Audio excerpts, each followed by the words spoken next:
Couple of days ago, while Tiki was drinking wine in Paris, Negronis. the New York Football Giants traded Dexter Lawrence to the Cincinnati Bengals for the 10th overall pick.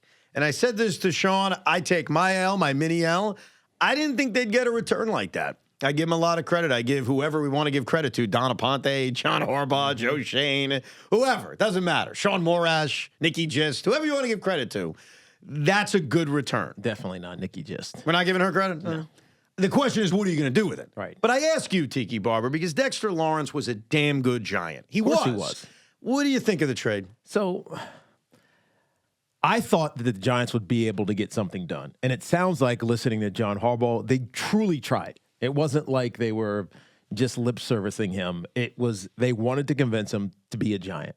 But as soon as, and you started to recognize this about Thursday, maybe Wednesday of last week, that it just was not copacetic. Like they were not talking the same language. And then it almost felt like Dex did not want anything to do with the New York Giants. At which point, I don't know if I said this on air or if I said in one of the chats, good riddance. Send him out of here. Can't get him out of here quick enough. Anytime a new coach takes over a team, I saw this only once in my professional career when Tom Coughlin came and took over for Jim Fossil. That coach needs to get his type of player into the clubhouse. And I think sometimes when you don't do that immediately, or at least within the first year or so, you end up having like all of these weird connections and voices and direction, and you can't control it. Things start to go off the rails. I think, honestly, that's what happened with Dabes in his first couple of years. He needed to turn over the roster, and he didn't. We can win with what we have because, look, we got to the postseason. And ultimately, his type of guy never got into the building. Right. I think John Harbaugh making a very quick determination, this is with Joe Shane and Donna Ponte, obviously, that Dexter Lawrence did not want to be the Giants. They kicked him out of the door as quickly as possible, and it's the best thing that they could have done. And I said this 2 weeks ago. Dex, by the way he played, having nothing else, no other input, by the way he played, started to make himself a villain last football season. He was just dogging it. Like, you just see it. Carl Banks called him out. We played that audio a couple of weeks ago as well. When it got to the offseason, and now he's holding out, he's demanding a trade, he's just being malcontent with this team that has paid him, helped him become a star in this league. Giant fans fully turned him into a villain. Oh, yeah. And so, trust me, no Giant fan is going to miss him. Now, are they going to miss him on the field? Well, that's different. 100%. Yeah. He's not replaceable. It's not like you're going to go find a 320-pound elite all-pro who gets a 8-9 sacks a season type of detail. You're not replacing him. But I think him not being here is probably the best thing that John Harbaugh could have done. You were not a fan, because I was intrigued by this last week, of you have a contract, bro. Like, No. we're going to bring you in. And No, because deal with contracts don't matter.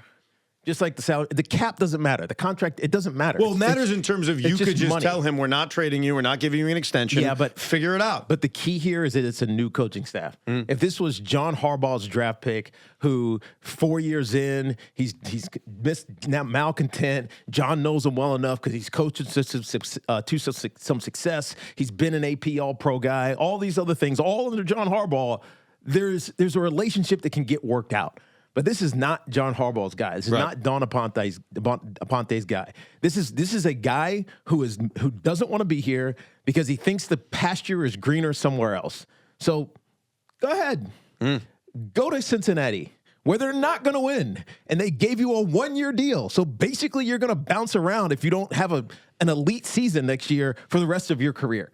So whatever happens to you, dude, good luck. It's not our problem anymore. There's one thing you said. Okay, I just want everybody to learn from what you said. Is one thing you said I didn't like. Okay, you threw in there you're not going to win. You don't know that. The Bengals have a franchise quarterback. They were in the Super Bowl 5 years ago. He doesn't even want to be there. Who? Joe Burrow? Yes. That's because he's dreaming of being a Jet. All right. I get flashbacks. This is my opinion. I got you. I am an NFL analyst. I cover the league. I call games. I talk to people inside of some of these organizations. I don't see the Cincinnati Bengals as being a winning team. Ever again? Maybe again, but not right now. All right. It just feels like maybe you did say that as a football analyst. It feels like we do that sometimes. No, this was when we get rid of players. I don't like, do that. You're not going to win there. I'm not saying that emotionally. Okay. I'm saying that as a look. They basically gave him a proven contract. They did, though. They tacked on 1 year. Like what was better? What was so much better about that deal than what the Giants particularly were offering, unless you just didn't want to be here? Well, see, you hit on it. What I found fascinating when the trade went down, because my opinion as things were leading up was I was a little bit more comfortable saying, you know what, I'm not giving you a new contract. You're just going to be here, and you're going to figure it out. If it wasn't a brand new head coach, I would agree with you, Evan. Right. But with the new head coach, I get it. Right. Once the trade went down, we start to get details. And there were two details that jumped out at me where I was like, whoa. One of them you just mentioned, all he got from Cincinnati was a tack on year. Yes. The other thing was that his agent, Joel Siegel, refused to allow Dexter Lawrence to speak to John Harbaugh. Yeah. Which was code for he wants out, but John Harbaugh is so good at convincing people to buy in. I'm not going to let you speak to him. At the end of the day, Jim Skipper told me this. He was my first running back coach. He said, at the end of the day, no matter who we think we are or what people perceive us as, when we're here, we are a bunch of PE majors coaching PE majors. And there is one thing about Jim Harbaugh, or John Harbaugh, really Jim too, but John Harbaugh, that we know. He loves football. Right. And if you love football, you are going to find common ground. Now, I think Dexter Lawrence loves football. I just don't think he loved playing Giant football because they were bad for so long. And so for whatever reason, he wanted to be gone. If Joel Siegel had let him have a conversation with John Harbaugh, just like when we had a conversation with John Harbaugh, you can't help but love that dude. Right. I mean, I was like, bro, I'm getting up at 5 o'clock and come work out with you at the facility. Let's go do some squats at 5:15 in the morning. And so it's probably right by Joel Siegel if he wanted to force his way out. But I believe that John Harbaugh can't do any wrong right now. Now, ultimately, it's going to be determined by whether or not he wins or loses. That's it. And if he wins, then guess what? He's going to be viewed as a savior. He's going to get the benefit of the doubt. Yes. But it's such a compliment to John Harbaugh that the agent wouldn't allow him to speak. Yeah, because John would have convinced him. Yeah. I got a plan for you, dude. You know football just like I love football. Let's do something great together. Have you ever met Bob Dole when he was alive? I did not meet Bob Dole. So Bob Dole ran for president in 1996. He lost to Bill Clinton. It was a one-sided election. Yeah. What I always heard about Bob Dole, because his campaign was he was this old guy, he was boring, whatever. Oh, he's a war hero. Who cares? I mean, come on, that shouldn't matter. That if you went and met Bob Dole one-on-one, you'd have voted for him. He was the funniest guy. Right. He was an endearing guy, but he didn't show it on the campaign trail. Yeah. If Clinton voters just met with Bob Dole right before they went into the polling station, Dole would have won in a landslide. Yeah. Nah, I mean, the problem is, you know this as well as I do. What? It's all about where the money's committed to. That's true. That's true. Beforehand. I know. That's why Hillary lost. I'm just pointing. She shouldn't have been a nominee. Well, that's another story. I'm just pointing out that Bob Dole was lovable. Yes. He's dead now. I'm trying to show him some love. I think he died a couple of years ago. Can you double check that he's dead? Otherwise, I feel bad. I feel like I remember when that happened. So yeah. I think you're right. Yeah. What a career he had. Senator for a million years. He died in 2021. See, I'm not crazy. Yeah, very funny guy. Very endearing and funny guy. And now you got the 10th pick in the draft. But all of a sudden is, dude, he lived to 98? Yeah, he had some life. It's a lot of pineapples. Damn. Think about what that man what a accomplished. War hero, World War II, if I'm not mistaken. Yeah. Right? Couldn't use like his left hand, or whatever it was, and he had that pencil flicking up and down. Right. Ran for vice, or did he become vice president? I forgot. He did something back in the 70s. Then a senator for a long time, and then he's the candidate for presidency in 1996. Came very close. Wow, majority leader in the Senate, too. Majority leader. That's a guy, and very funny guy. Is there a tome on him? Is there a book on him? Oh, I'd read it. I think he wrote a book. He wrote a comedy book after he stopped running for office. No, I mean like on him. He's had a ridiculously long career. That's a career right there. When he wrote his book, did he dole out a lot of advice? Oh, shut up. I knew that was coming. Hey, Morash, you aren't funny. See, the drop will work, Kevin. Don't have to force it. I'm a fat moron. Any ideas what you want to do at 5 and 10 right now? Because that's the key to this whole trade. I like where we are right now, and I said this as soon as this happened from Paris, that all of a sudden the Giants are in a better draft position than the Jets. And why does it always have to be a comp? Because we're New York, and that's what we do. Well, you can't give us any. We whip them out and we compare them. We whip them out and we compare them. But the Giants are in a great spot. Look, the Jets they're going to get probably the second best player in the draft or third best player in the draft. Well, they should get the best player in the draft because they're choosing the best. Fernando Mendoza is kind of, you put him aside. Yeah. He's the quarterback who's going number one, but they have the pick of the litter. He's not like the consensus number one. Wow, Jets are going to take Jeremiah Love? Who's the best player in the draft? Is it Jeremiah Love? Is it Arvell Reese? Who's the best player in the draft? I'm forgetting. It's been ranked multiple times I think it is Arvell Reese, to be honest with you. Now I got to go look. They could end up, because with the Jets, it's kind of simple right now. Not 16, but 2. Yeah. That it's going to be David Bailey or Arvell Reese. And I think the simplest way to frame it is guy with biggest upside, Arvell Reese. Right. Guy who's safest and probably contributes more in year 1, David Bailey. And it really is just about, okay, which route do you want to go down? For me, as a Jet fan, and I am going to be happy either way. I just want to make that. Like, I think we're in a spot where I'm not going to cry. Right. I'm excited about either player. I'll be hopeful about either player. I think I lean more towards David Bailey just because it feels safer.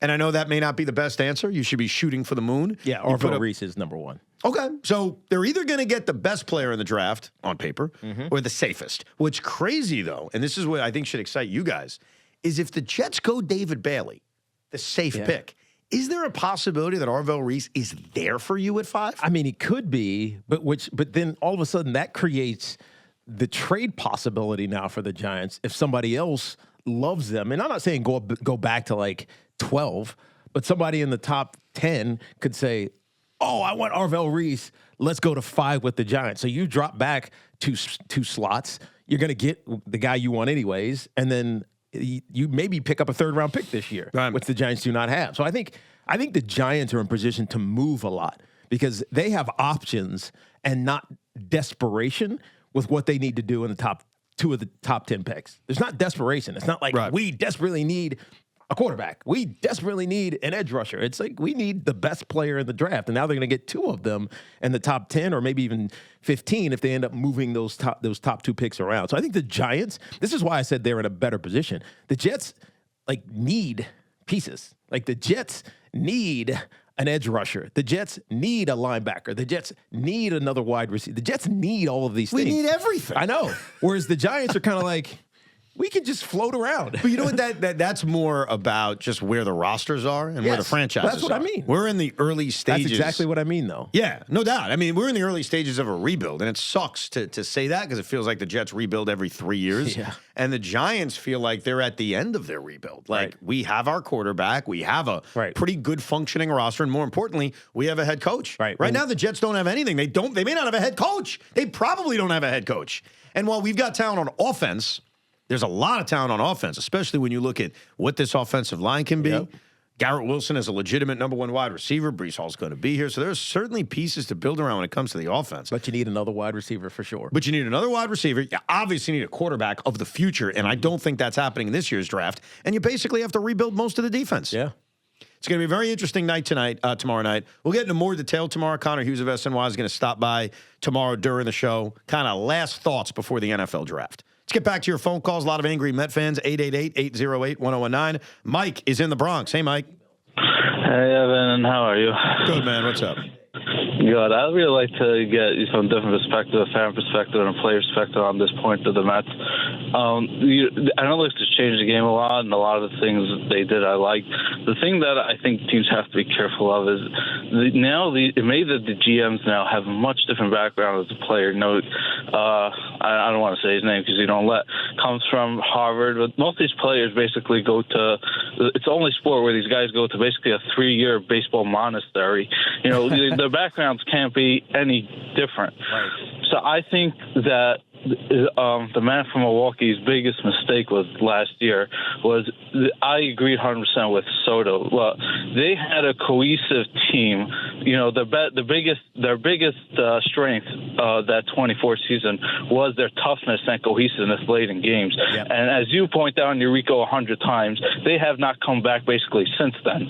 And I think one of the biggest mistakes was, you treat an outsider now like a king, basically giving a king's ransom plus a king's suite or something. Mm-hmm. But their most popular player, two popular players, one you let go, which was Iglesias, you didn't even sign, which would have cost them nothing. And Pete, they treated like a piece of garbage.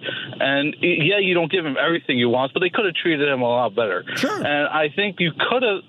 I don't think these baseball professors, which is basically what they are, who never been in a dugout, understand how a dugout works. You may be right about that aspect of the background, but I want to be fair when you bring that up. Who's the best general manager, team president in baseball right now? Fair or not, it's Andrew Friedman, who runs the LA Dodgers. He's got the same background. Right. So we can't just simply, and I know it's easy, Joe does it all the time, and I get it. Like, the Harvard guy knows more than us. And the reason why I get why Joe says that, and a lot of Met fans say that is, and I said this to David Stearns, he acts like he's smarter than us. The smile on his face, it's tough to swallow as a Met fan when things are so bad. Right. But in fairness to his background of being the non-athlete, if you will, or the geek from Harvard, what's Andrew Friedman? What are the better GMs throughout the sport? So I don't think that's a fair attack. Here's the mistake the man from Milwaukee made. And I used to fight with Licata about this all the time because Sal would always say, Evan, you're too emotional about the homegrown guys. Forget the homegrown guys. You know what I loved about the two key players they let go? The one they traded to Texas and the one they treated like garbage before he went to Baltimore. They were reliable. Yeah. They played every game. They were not perfect. Nobody's saying they're perfect. I killed them both for plenty of things. But reliability is one of the most important things in this sport, and it feels like the veterans that they added are the opposite of that. Right. And look at, and I think that's the biggest part, Evan, is it Polanco? How many games is he going to play this year? Like, honestly, how many games is he's already... Is he on the IL? He's not on the IL. He is on the IL. He's on the IL already. Yeah. Well, and they knew this I was listening before, but how many games is he playing this year? This is the thing. And so now all of a sudden, you don't have a first baseman. Right. Now, Mark Vientos is, I guess, admirably doing it defensively, even though he went on this massive slump with his bat. Beatty, I guess you throw in there. Like, what? Now you don't have a first baseman. I know. The guy who was signed to, I guess, be the first baseman, Jorge Polanco, Who's not a first baseman. Who's not a first baseman, has played 2 games over there. Yeah. And I love Tommy, but I was listening to him last night, and I wanted to call in and yell at him because he kept saying something that was just, it's not that it isn't true. He was misleading. I don't know if he does it on purpose or it's just him being positive. But I didn't call in because it's his show. I don't want to bother him, honestly. But he kept saying, Jorge Polanco's good. Look at the numbers he put up last year. Which is true. He had a great year last year, had big hits in the postseason.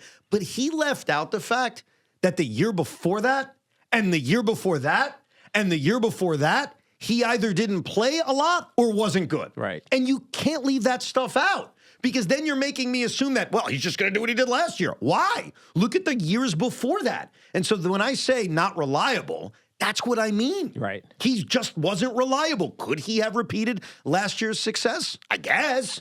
But the thing about the guys they let go is, again, while not perfect, they were pretty reliable, man. They played every game, and their final numbers all kind of looked alike. Yep. They kind of did. And guess you would kill for that right now. You would kill for consistency. I would kill for nothing, Tiki. I'm a lover. Not a fighter. I would never kill anything. I'm a lover, not a fighter. Even some of these arcade games that my kids play when I take them to Dave & Buster's, I don't like the killing. I just don't. I got to be honest with it. I don't like it. Yeah, it's not real. I know, and that's why I let him do it. But it's like, do I really want to kill that zombie? Pac-Man dies. Does he? Oh, because he gets eaten by the thing? Yeah. Yeah.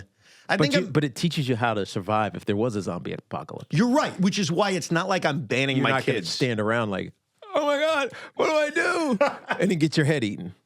I mean, you're right. Like, You're right. In theory, if my back's against the wall, I'll kill somebody. I mean, what am I going to do? Exactly. But I'm just admitting, this is like a therapy session, because I don't think I've even said this to anybody. And again, I'm letting my kids play the arcade games. But as they're killing zombies, I'm like, I don't know. At least they're killing zombies. Right, they're killing something that's already dead. That's a good way Not to look at it. GTA. Okay. Oh, yeah. I can imagine that. Is that game still around, Grand Theft Auto? Of course. I think they have another one. I played that game when I was a teenager, And I thought it was the coolest thing ever.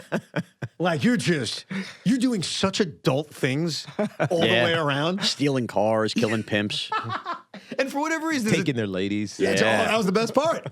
And maybe it's because I was such a, you can imagine me at 17 years old. I wasn't exactly, playing the field. I developed about a year later. Once I got to 18 years old and I was living on my own, then I knew I spat game. I knew what I was doing. I got it done. But prior to that, I mean, you could imagine. So Grand Theft Auto was like the coolest thing in the world. It was your sanctuary. Yeah, look what I'm doing. Nerd. Yeah. Jeff's out in Las Vegas. What's up, Jeff? Hey guys, how's it going? All's well, dude. I want to run a name for you guys for manager. Yeah. A-Rod. Wow. We left, but he would take it. We Can you left. imagine? We left, but he'd actually be good at it. Yeah. I mean, that's the truth. Like, we laugh, but at the end of the day, why is that really even laughable? Because he's an owner of an NBA team. Oh, he can't do both? I think he could. It's the NBA. It's not related to baseball. Can you manage a baseball team while owning a team in another sports league? Can you look that up?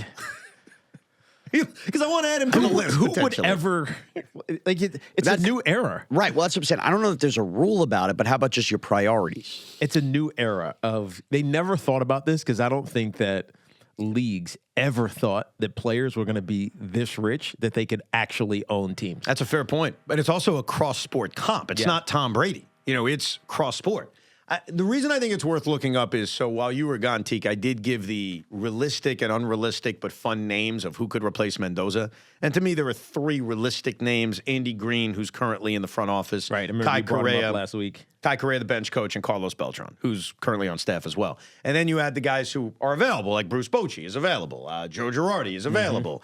Then you've got like the out-of-the-box ones like J.D. Martinez. I mean, why wouldn't A-Rod be a part of that? Because I think he'd do it. Now, I don't know A-Rod personally, but I get the vibe from him that he would walk on hot coal to manage a baseball team, especially the Mets or the Yankees. Baseball. There's no doubt about that. Yeah. And not in the sense of, hey, I'm making good money talking about baseball. This will be fun.